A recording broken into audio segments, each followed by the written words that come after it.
السلام علیکم دوستو، جیسا کہ ہم بچپن سے ہی سسی اور پنو کی کہانیاں سنتے آ رہے ہیں، دراصل سسی کون تھی اور پنو بمبھور کیسے آیا اور ان کی شادی کیسے ہوئی اور سسی کی موت کیسے واقع ہوئی، ان سب سوالوں کے جوابات اس ویڈیو میں موجود ہیں، لہٰذا اس ویڈیو کو اینڈ تک دیکھیے۔ ایک برہمن پنڈت بھگوان داس بھمبور کا بہت بڑا اور گیانی پنڈت تھا اور ہندو دھرم کا بہت بڑا گرو سمجھا جاتا تھا۔ دور دور سے بڑے بڑے پنڈت اس سے گیتا کے پاٹھ اور اشلوک سمجھنے آتے تھے اور وہاں کے لوگ اس کی قابلیت اور گیان کی وجہ سے اس کی بہت عزت کرتے تھے۔ بھگوان داس مندر کے کاموں اور اپنے گیان دھیان میں اس قدر مصروف رہا کہ اپنی عمر کے 26 سالوں تک اسے شادی کا خیال ہی نہ آیا، مگر ایک شام اس نے ایک حسین و دلکش لڑکی دیکھی اور اس کو پسند کر لیا اور فوری طور پہ اس سے شادی کرنے کا فیصلہ کر لیا۔ اس لڑکی کا نام رتنا دیوی تھا، وہ بھی ایک پنڈت کی بیٹی تھی۔ تپسیا اور پوجا پاٹ کی وجہ سے وہ لوگوں میں دیوی کے نام سے مشہور تھی۔ پھر کچھ ہی عرصے کے بعد بھگوان داس اور رتنا دیوی کی شادی ہو جاتی ہے اور شادی کے 2 سال بعد ان کی گود بھرنے والی تھی۔ بھگوان داس ایک بیٹے کی توقع باندھے بیٹھے تھا، مگر جب اس کو بیٹی پیدا ہونے کی خبر ملی تو وہ خاصا مایوس ہوا۔ خیر، باقی سارے لوگ بہت خوش تھے اور خاص طور پہ رتنا دیوی کی خوشی کی کوئی انتہا نہ تھی۔ ہندو دستور کے مطابق جب بچی 6 دن کی ہو گئی تو اور قریب کے سارے جوتشی اور پنڈت بچی کی جنم پتری بنانے میں مصروف تھے۔ بمبھور کے مندر کے اندر یہ کام جاری تھا۔ جنم پتری میں یہ آیا کہ اس بچی کی شادی کسی مسلمان سے ہوگی۔ یہ سن کر سارے ہندو غصے میں آ گئے اور عجیب و غریب باتیں بنانے لگ گئے کہ ایک پنڈت کی بیٹی کی شادی ایک مسلمان سے اور یہ بات ہمارے دھرم کو ختم کر دے گی وغیرہ۔ اس وقت کچھ لوگوں نے اس بچی کو مارنے کی ترغیب دی، مگر کچھ اور لوگوں نے کہا کہ ہمارے رجواڑے کا راجا ایک مسلمان ہے، اگر اسے پتہ چلا ہے تو ہمارے لیے مسئلہ ہو سکتا ہے۔ پھر اچانک ایک پنڈت نے کہا، کیوں نہ ہم اس بچی کو ایک لکڑی کے صندوق میں رکھ کر دریا کے حوالے کر دیں۔ پھر اس معصوم بچی کو صندوق کے اندر ڈال کے دریا کے حوالے کر دیا گیا اور سب واپس چلے۔ صندوق پوری رات دریا کی لہروں کے ساتھ چلتا رہا اور صبح کی روشن کرنوں کے ساتھ دریا کے دوسرے کنارے آ پہنچا۔ یہاں دھوبیوں کی ایک بستی اور دریا کے کنارے اجلا گھاٹ تھا۔ طلوع آفتاب کے ساتھ کچھ دھوبی گھاٹ پہنچے، تب ان میں سے ایک کی نظر صندوق پر پڑی اور اس کو نکال کر اپنے مکھیا محمد کے پاس اس کے گھر لے آئے اور سارا ماجرا سنایا۔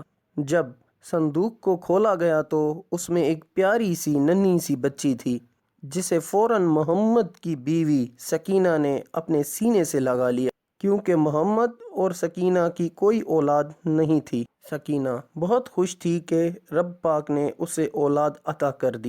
وقت اپنی رفتار سے بڑھ رہا تھا اور دیکھتے دیکھتے 16 برس بیت گئے اور وہ ننھی سی بچی 16 برس کی ایک حسین و جمیل شوخ و چنچل حسینہ بن چکی تھی اور اس کا نام سسی محمد کی بیوی سکینہ نے رکھا تھا۔ جب وہ صندوق سے ملی، اس کے حسن کے چرچے چاروں سو پھیل چکے تھے۔ دھوبیوں کا مکھیا محمد بڑے بڑے سرداروں کے کپڑے دھوتا تھا۔ محمد انتہائی مہمان نواز تھا۔ بمبھور کا شہر تجارتی شاہراہ پر واقع تھا، روز کوئی نہ کوئی قافلہ وہاں سے گزرتا اور محمد قافلوں کے سالاروں کو اپنا مہمان بناتا، اور جب ان میں سے کچھ لوگ اس کی بیٹی کو دیکھتے تو حیران و پریشان رہ جاتے اور اپنے شہروں میں پہنچ کر سسی کے حسن کی تعریفیں کرتے اور اس طرح ہر جگہ اس کی حسن کی چرچے ہونے لگے۔ سسی کے حسن کے بارے میں کیچ مکران کے حکمران کے سب سے چھوٹے بیٹے پنو تک خبر پہنچی۔ یہ خبر اس کو اپنے دوست اسامہ جو کہ ایک تاجر تھا 6 ہفتے پہلے اپنے والد کے ساتھ بھمبور گیا تھا اور وہاں اس نے سسی کو دیکھا تھا۔ سسی کے بارے میں جب اس نے اپنے دوست سے سنا تب سے وہ سسی کو دیکھنے کے لیے بہت بے قرار ہونے لگا اور شب و روز سسی کے بارے میں ہی سوچنے لگا اور دن رات پریشان رہنے لگا۔ اور جب اس پریشانی کے عالم میں دیکھا تو اس نے اسامہ سے دریافت کیا کہ پنو اتنا پریشان کیوں رہنے لگا ہے؟ تو اسامہ نے اسے سارا ماجرا سنایا کہ جب سے میں نے اس کو سسی کے بارے میں بتایا ہے یہ تب سے بے قرار رہنے لگا ہے، لہٰذا اس پریشانی کو دور کرنے کے لیے پنو کی خدا نے ان کے والد شاہ امام پنو کو کچھ دن بھمبور بھیجنے کے لیے اجازت مانگی اور اسامہ اور کچھ دوستوں کو بھی ساتھ بھیجا۔ کچھ ہی روز بعد اسامہ، پنو اور ان کے کچھ دوست بھمبور پہنچ گئے اور وہاں پہنچ کر مشک و عطر تجارت کرنے لگ گئے اور یہ بات بھمبور میں پھیل گئی۔ اس کے بعد تقریباً ہر جگہ سے لوگ وہاں مشک و عطر خریدنے آئے۔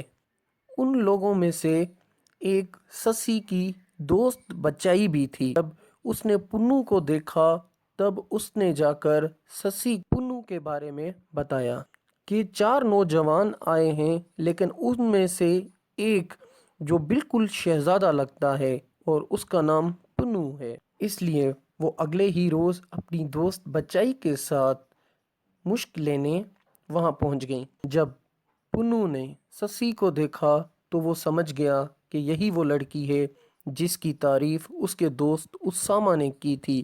سسی نے پنو کو دیکھا تو وہ ایک دوسرے کو دیکھتے ہی رہ گئے اور دیکھتے دونوں کو ایک دوسرے سے بے انتہا محبت ہو گئی۔ جب سسی واپس اپنے گھر آئی اس رات وہ پوری رات نہیں سوئی بلکہ پوری رات پنو کے بارے میں سوچتی رہی۔ صبح ہوتے ہی وہ بچائی کے گھر گئی اور اس نے سارا ماجرا بچائی کو بتایا کہ میں پوری رات نہیں سوئی ہوں اور پوری رات بے چینی سے گزارا ہے، صرف اور صرف پنو کے بارے میں سوچتی رہی ہوں اور مجھے پنو سے محبت ہو گئی ہے۔ تو بچائی نے اسے کہا ٹھیک ہے، ہم آج شام میں دوبارہ کسی بہانے وہاں جائیں گے۔ لہٰذا شام ہوتے ہی وہ اپنی دوست بچائی کے ساتھ پنو سے ملنے چلی گئی۔ دونوں میں اتنی محبت ہو گئی تھی کہ وہ ایک دوسرے سے جدا نہیں رہ پا رہے تھے، لہٰذا دونوں نے مل کر شادی کرنے کا فیصلہ کیا اور کسی طرح سسی نے اپنے ماں باپ کو بھی منا لیا اور سسی کی شادی کی تیاریاں شروع ہو گئیں۔ لیکن پنو کے دوست اسامہ اس کو بہت سمجھاتا رہا کہ اپنے ماں باپ کو چھوڑ کر یہ شادی مت کرو، لیکن پنو نے اس کی ایک نہیں سنی۔ شادی سے کچھ دن پہلے اسامہ اور 2 دوست واپس وطن آ گئے اور پنو اب وہاں بھمبور میں اکیلا رہ گیا۔ سسی اور پنو کی بڑی دھوم دھام سے شادی ہو جاتی ہے اور دوسری طرف اس کے دوست اسامہ اور دیگر 2 دوست بھی واپس کیچ مکران پہنچ جاتے ہیں۔ جب پنو کے والد شاہ امام کو پتہ چلا تو انہوں نے اسامہ کو دوستوں سمیت بلوایا اور پوچھا پنو کہاں ہے؟ تب ان کے دوستوں نے سارا ماجرا سنایا۔ شاہ امام کو بہت غصہ آیا کہ ایک بادشاہ کا بیٹا اور کہاں وہ دھوبی کی بیٹی۔ پنو کے بھائیوں نے قاصد بھجوایا مگر پنو نے واپس آنے سے انکار کر دیا۔ یہ جواب سن کر ان کا والد شاہ امام بہت علیل ہو گئے۔ پنو کے تینوں بھائی بڑے پریشان ہو گئے اور انہوں نے ایک فیصلہ کیا اور ایک شام بھمبور کی طرف روانہ ہو گئے اور پنو سے بھمبور میں جا ملے اور تینوں نے پنو سے کہا ہم تم سے ملنے آئے ہیں۔ اگلے روز گاؤں والوں نے مل کر پنو کے بھائیوں کے لیے ایک محفل کا انتظام کیا جس میں پنو کو پلان کے مطابق خوب شراب پلائی گئی اور وہ بے ہوش ہو گیا۔ رات کے اندھیرے میں وہاں سے نکال کیچ مکران کی طرف روانہ ہونے لگ گئے اور جب سسی کو پنو نہ ملا تو پاگل ہو گئی اور روتی رہی۔ بالآخر خاموشی سے اپنے گھر سے نکل کر مکران کی طرف